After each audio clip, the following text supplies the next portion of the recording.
조용하죠? 예. 우리가 2주 동안은 우리가 이제 어떻게 살아가야 하는가라는 제목으로 우리가 살펴보았어요. 그래서 첫 번째 주는 뭐였죠? 우리는 누구로 살아가야 하는가라는 질문에 우리가 답이 뭐였죠? 하나님의 구원의 선물을 받은 자로, 구원의 은혜를 받은 자로서 그에 합당한 삶을 살아가야 된다라고 살펴보았고요. 지난주는 뭐였죠? 우리는 무엇을 따라 살아가야 하는가?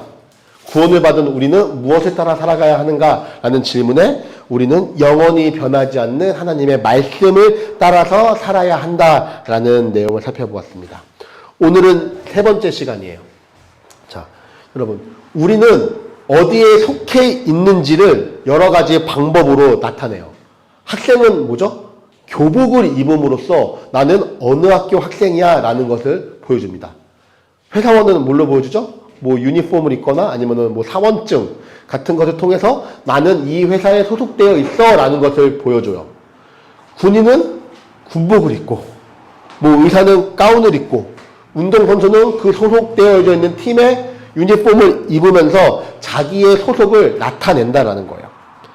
그렇다면 예수님을 믿는 우리는 과연 무엇으로 예수님의 사람, 예수님의 제자라는 사실을 보여줄 수 있을까요?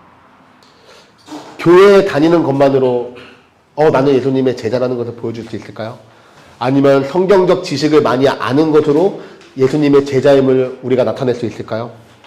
아니면 십자가 목걸이를 하나 한다든지 아니면 차에 우리 익투스 물고기 그 모양을 붙여 놓음으로써 나는 하나님의 예수님의 제자야라는 것을 보여줄 수 있을까요? 오늘 본문에서는 예수님은 우리가 예수님의 제자라는 사실을 세상에 보여주는 가장 분명한 표지가 무엇인지를 보여주고 있어요. 바로 너희가 서로 사랑하면 이로써 모든 사람이 너희가 내 제자인 줄 아니라. 우리 같이 한번 읽어볼까요? 시작. 너희가 서로 사랑하면 이로써 모든 사람이 너희가 내 제자인 줄 알리라 라고 말씀하십니다. 우리는 이 세상을 살아가면서요 혼자 살아가지 않아요. 그렇죠? 가정에서는 가족들과 살아가고요. 교회에서는 우리 성도님들이 함께 신앙생활을 하고요. 직장과 사회에서는요. 수많은 사람들과 관계를 맺으며 살아갑니다. 그렇다면 예수님의 제자된 우리는 과연 그 세상 속에서 우리는 어떻게 살아가야 할까요? 라는 질문에 오늘은 답을 찾아보려고 합니다. 답은 간단해요. 오늘 본문 34절 이야기하고 있습니다. 우리 같이 한번 읽어볼게요. 시작. 내가 너희를 사랑한 것 같이 너희도 서로 사랑하라. 네. 너무나 간단하죠? 내가 너희를 사랑한 것 같이 너희도 사랑하라 라고 예수님은 말씀하십니다. 그렇다면 예수님께서 말씀하신 그 사랑이라는 것은 과연 어떠한 의미가 있을까요? 어떤 것을 사랑이라고 말하고 있는 것일까요? 첫 번째로 예수님께서 우리에게 사랑하라고 하시는 그 사랑, 그리고 내가 너희를 사랑한 것 같이라고 해서 말씀하시는 그 사랑은요, 바로 우리가 만들어낸 사랑이 아니라 바로 우리가 예수 그리스도께로부터 먼저 받은 사랑을 이야기하고 있다는 거예요. 예수님께서는 서로 사랑하라라고 이야기하는데 어떻게 얘기해요? 그냥 사랑하는 것이 아니라 내가 너희를 사랑한 것 같이, 내가 너희를 사랑한 것처럼 너희도 서로 사랑하라라고 이야기하고 있어요. 즉 뭐예요? 이걸 조금 쉽게 풀어서 이야기하면 이거예요. 내가 너희를 사랑했어. 그러니까 너희도 서로 사랑해야 돼 라고 이야기하는 거예요. 이것은 하나님의 은혜의 선제를 이야기하고 있다는 거예요. 예수님께서는 너희가 서로 사랑하면 내가 너희를 사랑할게 라고 하는 조건적인 사랑을 이야기하고 있는 것이 아니라는 거예요. 예수님은 먼저 내가 너희를 사랑했어. 그리고 너희 안에 내 사랑이 있어. 그러니까 너네 안에 있는 그 나의 사랑으로 서로 사랑해야 하는 거야 라고 이야기하고 있다는 거예요. 그 오늘 본문의 앞쪽 뒤에 내용을 살펴보면요. 예수님이 말씀하신 사랑이 어떤 사랑인지 조금 더 분명하게 알 수 있어요. 요한복음 13장은 이렇게 이야기합니다. 세상에 있는 자기 사람들을 사랑하시되 끝까지 사랑하시니라. 우리 같이 한번 읽어볼까요? 시작. 세상에 있는 자기 사람들을 사랑하시되 끝까지 사랑하시니라. 예수님은요, 제자들을, 그리고 사람들을요, 끝까지 사랑하셨어요. 그런데 예수님께서 끝까지 사랑하는 그 제자들, 사람들은 어떤 사람이었나요? 그 예수님의 사랑을 받을 만한 모습을 가진 사람들이었나요? 아니요. 전혀 그런 사람들이 아니었다는 거예요. 예수님께서는 자신을 팔아넘길 유다가 그 자리에 함께 있다는 사실을 알고 있었어요.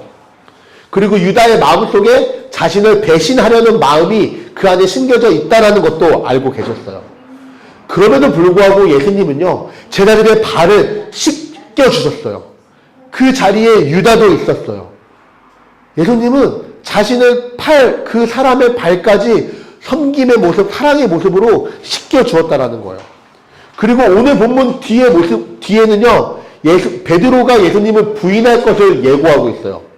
베드로는 이야기하죠. 주를 위하여 내가 내 목숨까지 버리겠습니다. 라고 이야기합니다. 하지만 예수님께서는 너가 오늘 밤 닭이 3번 오기 전에 너가 나를 3번 부인할 것이다. 라고 이야기합니다. 예수님께서 내가 너희를 사랑한 것 같이 라고 하는 말씀은요, 자신을 배신할 유다의 발까지 씻겨주신 사랑이라는 거예요. 자신을 3번이나 부인할 베드로까지 끝까지 포기하지 않으시고 사랑한 사랑이라는 거예요. 예수님께서 사랑하신 사람들은요, 완벽한 사람들이 아니었어요. 예수님의 사랑에 언제나 올바르게 순종한 모습으로 올바른 모습을 보인 사람들도 아니었어요. 한 사람은 예수님을 팔았고요, 한 사람은 예수님을 3번이나 부인했어요. 또 다른 제자들은요, 예수님이 죽자 예수님을 떠나버렸어요. 예수님은 그들의 연약함과 실패를 아심에도 불구하고 끝까지 그들을 사랑했다는 거예요. 그리고 그 사랑의 마지막에 무엇이 있었어요? 바로 십자가가 있었다는 거예요. 예수님은 자신을 배신하고 부인하고 버리고 도망친 사람들을 위하여 자기의 생명을 내어주셨다는 겁니다. 사랑받을 자격이 있어서 사랑하신 것이 아니라 사랑받을 자격이 없는 자들을 먼저 사랑하신 거예요. 여러분, 이 예수님의 사랑이 바로 우리가 받은 사랑이라는 거예요. 우리 역시 유다와 베드로보다 나은 사람들이 아니라는 거예요. 우리는 우리의 죄로 하나님을 배반했고요, 우리의 삶으로 예수님을 부인했고 하나님보다 나 자신을 선택하며 살아왔어요. 하나님보다 나의 인생, 나의 삶을 더 중요하게 생각하고 살아왔어요. 그럼에도 예수님께서는요, 우리를 포기하지 않으셨다는 거예요. 우리가 주님께로 돌아오기 이전에 먼저 예수님이 우리를 사랑하셨다는 거예요. 우리가 아직 죄인 되었을 때 우리를 위하여 십자가에 죽으셨다는 거예요. 그렇기 때문에 예수님께서 오늘 우리에게 너희 서로 사랑해야 돼 라고 이야기하고 있는 이유는요, 우리에게 너의 마음속에서 어떠한 사랑을 만들어내, 그래서 그 사랑으로 사랑하는 거야 라고 이야기하는 것이 아니에요. 우리 안에서 사랑을 만들라는 것이 아니라 이미 너네 안에 있는 사랑, 내가 너희에게 준 그 사랑으로 살아가라는 거예요. 예수 그리스도의 사랑이 이미 우리 안에 주어졌기 때문에, 그 사랑이 우리 안에 있기 때문에 우리는 서로 살아갈 수 있다는 거예요. 사실요, 인간의 사랑은요, 한계가 있어요. 솔직히 얘기하면 제가 여러분들을 사랑하지만 저의 사랑, 내 안에서 나오는 사랑은요, 한계가 있다니까요. 끝까지 사랑할 수 없어요. 우리가 살아갈 수 있지만 끝까지 할 수 없고요, 우리가 살아갈 수 있지만 그것이 계속 고갈되어진다는 거예요. 어떤 사랑은요? 우리 안에서 나오는 사랑은요. 하지만 우리가 사랑해야 하는 가장 중요한 이유, 우리가 살아갈 수 있는 가장 중요한 이유는요, 이미 예수 그리스도의 그 놀라운 사랑이 우리 안에 있기에, 나의 사랑으로 사랑하는 것이 아니라 하나님께서 우리에게 주신 그 사랑으로 사랑하기 때문에 우리는 끝까지 사랑할 수 있다는 거예요. 따라서 사랑의 출발점은요, 상대방에게 있지 않아요. 내가 어떤 사람을 사랑하는 출발이 이 사람의 어떠한 행위에 있다라는 것이 아니에요. 이 사람이 어떠한 사랑받을 만한 일을 하고 어떠한 사랑받을 만한 말을 하는 것이 내가 사랑하는 것이 시작이 아니라 바로 사랑의 출발점은 예수 그리스도의 사랑이라는 거예요. 예수 그리스도의 끝까지 포기하지 않고 우리를 사랑해 주시는 그 십자가의 사랑이 우리의 사랑의 출발점이 돼야 된다는 거예요. 그래서 내가 받은 그 사랑, 여러분도 다 예수님의 사랑을 받은 사람들이잖아요. 그 예수님의 사랑을 기억할 때, 그 사랑을 바라볼 때 우리는 사랑하기 어려운 사람까지도 끝까지 사랑할 수 있다는 거예요. 그것이 바로 우리가 사랑할 수 있는 이유인 것입니다. 두 번째는요, 우리는 예수님께 받은 사랑을 서로 사랑하며 나아갈 때 이것은 서로를 향한 구체적인 삶의 모습으로 나타나야 된다는 거예요. 예수님께서는 뭐라고 말씀하셨죠? 내가 너희를 사랑한 것 같이 너희도 서로 사랑하라. 여기서 주목해야 될 단어는요, 서로예요, 서로. 사랑은요, 혼자서 실천할 수 없어요. 아무리 내 마음속에 사랑이 가득하다고 해서 그 사람을 향하는, 그 사랑이 향하는 대상이 없다면요, 그 사랑은 드러날 수 없다는 거예요. 사랑은요, 언제나 관계 속에서 나타납니다. 나와 다른 사람의 관계 속에서 서로 부딪히고 함께 살아가는 우리의 삶의 자리에서 사랑은 구체적인 모습으로 드러나게 된다는 거예요. 우리 사랑이라고 하면 흔히 뭘 생각하죠? 감정을 생각해요. 누군가를 좋아하고 보고 싶고 막 눈만 감아도 생각나고 그 사람과 함께 있을 때 마음이 막 따뜻해지는 것을 우리는 사랑이라고 생각해요. 물론 사랑이라는 것 안에 이러한 감정적인 부분들도 포함될 수 있어요. 하지만 예수님께서 말씀하신 사랑은요, 이러한 좋은 감정을 가지는 것에 머무르지 않는다라는 거예요. 사랑이 감정이었다면 예수님은 너희가 서로 사랑의 감정을 느껴, 이렇게 이야기하셨을 거예요. 하지만 예수님은 서로 사랑해 라고 이야기했다는 거예요. 감정은요, 상황에 따라서 달라져요. 그렇죠? 아무리 내가 사랑하는 사람이 있어도 어떠한 상황이 나의 사랑을 사라지게 할 수 있다는 거예요. 그래서 어떠한 상황과 나의 상태와 여러 번 주변의 환경적인 요소에 따라서 감정적인 사랑은 변할 수 있다는 거예요. 하지만 사랑은요, 서로를 향해서 구체적으로 행동하는 사랑이라는 거예요.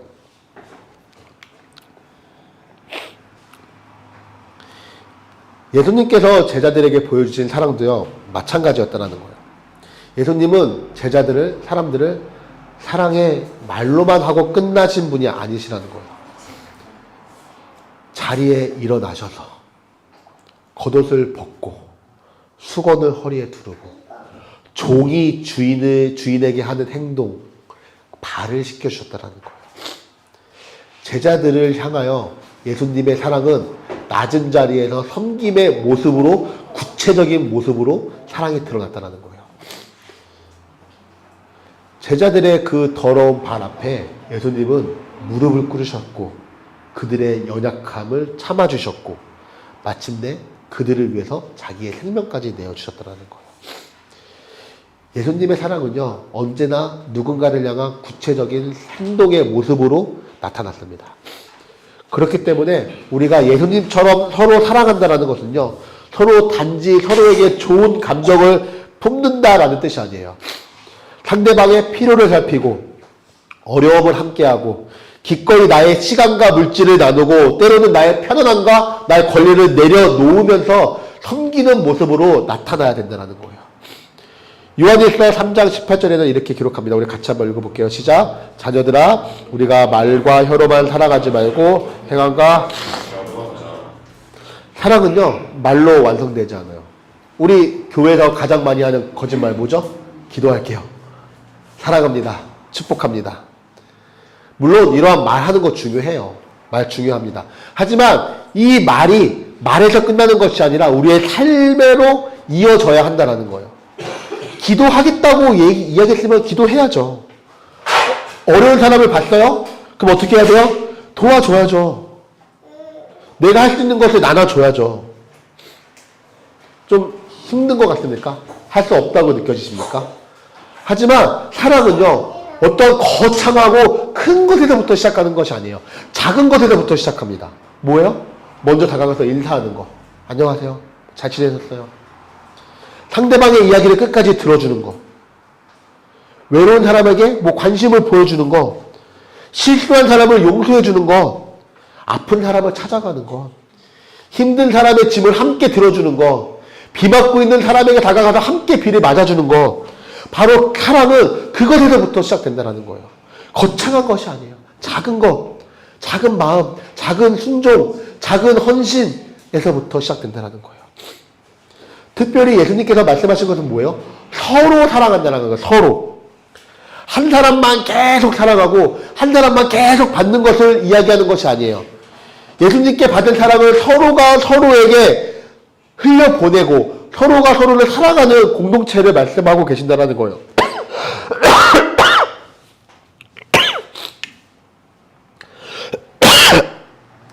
내가 누군가를 섬기고요. 또 내가 연약할 때는 다른 사람들이 나를 붙들어 주는 거예요. 내가 누군가를 위로하고요. 또 내가 힘들 때는 다른 사람이 위로를 받는 거예요. 이것이 바로 서로 사랑하는 공동체의 모습이라는 겁니다. 교회는요, 사랑을 설명하는 곳에서 머무르면 안 돼요. 오늘 제가 이곳에서 하나님의 말씀, 우리가 서로 사랑해야 된다라고 이야기하고 있잖아요. 이것을 설명하는 곳에서 끝나면 안 된다는 거예요. 말로만 하고 끝나는 우리가 되어서는 안 된다는 거예요. 우리가 말로 했다면은 실제로 우리는 세상 가운데 우리가 살아가는 그 일상의 삶 속에서 실제로 이 말씀이 우리의 삶으로 살아내는 인생을 살아가야 된다는 거예요. 그래서 우리가 사람들을 만나고 살아갈 때 혹은 누군가가 우리 교회에 예배당에 찾아왔을 때 우리는 말보다 먼저 서로를 대하는 모습, 서로를 사랑하는 모습을 통하여 그들이 예수님의 사랑을 볼 수 있어야 된다는 거예요. 우리의 사랑하는 모습 속에서 예수님의 사랑이 나타나야 된다는 거예요. 우리는 사랑할 만한 사람만을 선택해서 사랑하는 것이 아니에요. 나와 잘 맞고 나에게 잘해주며 내가 좋아하는 사람만을 사랑하는 것이 아니라 예수님께서는 자신을 배신할 사람까지도 자기를 부인할 사람까지도 사랑하신 것처럼 우리도 때로는 나와 다르고 나를 불편하게 하고 때로는 사랑하기 어려운 사람들에게까지도 우리는 구체적인 사랑의 모습으로 삶으로 사랑해야 된다는 거예요. 여러분, 사랑은요 서로를 향한 구체적인 삶이에요. 이거는 뭐 부부 사이에서도 자녀 사이에서도 친구들 사이에서도 마찬가지예요. 우리가 사랑한다고 한다면은 정말로 그 사람을 사랑한다면은 그 사랑이 구체적인 삶의 모습으로 나타나야 된다는 거예요.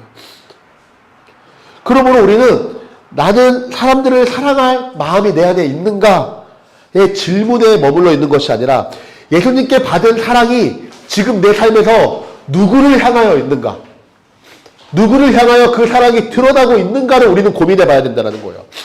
여러분, 여러분의 예수님의 사랑이 지금 여러분 안에 있다면 여러분의 삶 속에서 지금 그 사랑은요 누구를 향하여 있습니까? 누구를 향해서 그 사랑이 드러나고 있습니까?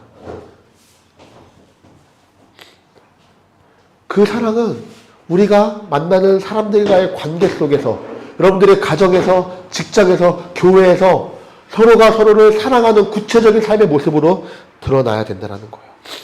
그래서 우리가 지난 6월에 한 게 뭐죠? 우리 오픈 테이블 했잖아요. 왜 했어요? 하나님께 받은 사랑이 너무나 커서, 하나님이 우리 교회에 우리에게 주신 은혜가 너무나 커서 그 사랑을 조금이나마 우리 한번 나눠보자 라고 해서 우리가 한 거잖아요. 그래서 저는 이것들을 계속해 나가기 원해요. 우리가 받은 사랑, 은혜, 그를 우리 안에 머물러서 우리가 사용해버려서 없애버리는 것이 아니라 그 사랑을 흘려보내줘야 하는 거예요. 나눠주어야 하는 거예요. 그렇게 하나님, 예수님의 사랑을 마음에 품고 그 사랑을 흘려보내는 저와 여러분, 그리고 우리 교회가 되기를 주님의 이름으로 축복합니다. 세 번째는요, 바로 서로 사랑하는 것은요, 그것을 통해서 우리가 예수님의 제자임을 보여주는 증거가 된다는 거예요. 오늘 본문 35절 같이 한번 읽어볼까요? 시작. 너희가 서로 사랑하며 이로써 모든 사람이 너희가 내 제자인 줄 알리라. 예수님은 서로 사랑하면 내 제자가 될 거야 라고 이야기하지 않으신다는 거예요. 서로 사랑하는 모습을 통해서 모든 사람이 너네가 내 제자인 줄 알게 될 거야 라고 이야기하고 있다는 거예요. 그렇기 때문에 사랑은요, 우리가 사랑해야 하는 것은 예수님의 제자가 되기 위한 조건이 아니라는 거예요. 이미 예수님의 제자가 된 우리의 삶의 모습으로 나타날 열매라는 거예요. 당연히 나타나야 될 모습이라는 거예요. 예수님께서 먼저 우리를 부르셨고 우리가 죄인 되었을 때 십자가에서 죽으심으로 우리를 향한 사랑을 확증하신 그 사랑을 우리는 이제 세상 가운데 보여줘야 된다는 거예요. 요한복음 15장 5절에서는 나는 포도나무요 너희는 가지라 라고 이야기합니다. 가지가 열매를 맺어서 포도나무에 붙는 것이 아니에요. 그렇죠? 먼저 포도나무에 붙어 있기 때문에 그 나무는 가지는 열매를 맺게 된다는 거예요. 마찬가지로 우리가 사랑의 열매를 맺어서 예수님의 제자가 되는 것이 아니라 예수님께 속한 사람이기 때문에 우리가 사랑의 열매를 맺게 된다는 거예요. 요한일서 3장 14절도 이렇게 이야기합니다.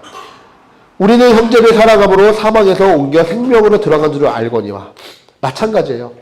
형제를 사랑했기 때문에 생명을 얻은 것이 아니라 생명을 얻은 사람에게는 형제를 사랑하는 모습이 나타난다는 거죠. 제자는요, 뭐요? 스승을 따라가는 사람이에요. 그렇죠? 스승을 닮아가는 사람입니다. 예수님의 삶을 가장 분명하게 보여주는 것이 바로 십자가의 사랑이죠. 우리의 스승 대신 예수님을 따라가는 제자라면 우리는 그 사랑의 모습이 우리의 삶을 통해서 나타나야 된다는 거예요. 섬기고 용서하고 연약한 사람을 품고 어려운 사람의 짐을 함께 지는 모습을 통해서 우리는 예수님이 어떤 분인지를 세상에 보여줘야 된다는 거예요. 물론 예수님의 제자라고 해서요 완벽하게 살아갈 수 있는 것이 아니에요. 우리도요 실패하고요 때로는 우리가 누군가에게 상처를 주기도 합니다. 하지만 예수님의 제자라면 사랑하지 못하고 있는 나의 모습을 당연하게 여기지 않는다는 거예요.